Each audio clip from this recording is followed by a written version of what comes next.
Hello friends, how are you? I think all are fine. So आज जो मैंने आपको एक प्रीवियस ईयर क्वेश्चन पेपर करवाया था, तो उसमें जो ये पेपर आया क्वेश्चन आया हुआ था कि कैपिटल रिजर्व अकाउंट में कितना ट्रांसफ़र होता है। तो इस टाइप के क्वेश्चन 100% हैं कि 1 या 2 आपके क्वेश्चन ज़रूर आएंगे। तो एक फ्रेंड की रिक्वेस्ट आई थी कि मैम इसको सोल्व करके आप बता दो। तो फर्स्ट ऑफ ऑल तो हमें ये देखा जाता है कि हमें कितना अमाउंट यहाँ पे मिला है। तो देखो 450 यानी कि 450 शेयर पर हमें यहाँ पर 8 रुपये रिसीव हुए हैं।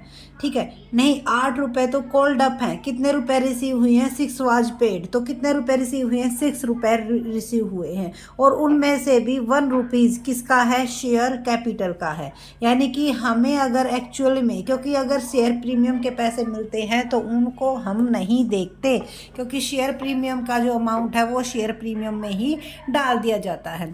तो अब इसका मतलब हमें 450 शेयर्स पर कितने रुपए रिसीव हुए हैं? 5 रुपये के हिसाब से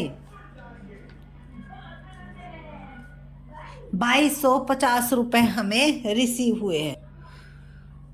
2250 रुपये रिसीव हुए हैं। उसके बाद इन्हीं में से 350 शेयर्स को क्या कर दिया गया है? री इशू कर दिया गया है। तो ये ज़रूर ध्यान में रखिएगा कि री इशू जितने शेयर इशू क्या किए गए थे, फॉरफिटेड किए गए थे, पूरे के पूरे क्या किए गए हैं? री इशू किए गए हैं या नहीं किए गए हैं। अब यहाँ पे 350 शेयर्स को क्या किया गया है? री इशू किया गया है, जिसमें भी 8 पेड अप मानते हुए कितने मिले हैं? 7 मिले हैं। लेकिन यहाँ पर भी कितने रुपए का लॉस है? फिर 1 रुपये का। 1 रुपये का लॉस कितने रुपए के हिसाब से? 350 के हिसाब से। तो देखो शेयर फॉरफिटेड में पहले इतने अमाउंट को क्या किया गया था? ये अमाउंट का हमारा क्या था? क्रेडिट किया गया था। अब इतने अमाउंट से क्या कर दिया जाएगा? नेक्स्ट एंट्री में डेबिट कर दिया जाएगा। इट मीन्स जो बैलेंस बचा है वो आपका देखो है तो 2250, लेकिन ये कितने शेयर्स के लिए है? 450 के लिए। तो पहले हम ये निकाल लेंगे कि 350 रुपये का इसमें कितना पार्ट है। तो 2250 कितने शेयर्स का है? एक तरह से ये प्रॉफिट ही है आपका। कितने हमें निकालना है 350 शेयर्स के लिए, क्योंकि 350 शेयर को ही क्या किया गया है? री इशू किया गया है।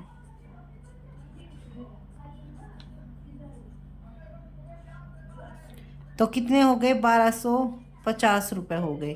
अब इसमें से हमें 350 क्या करना होगा?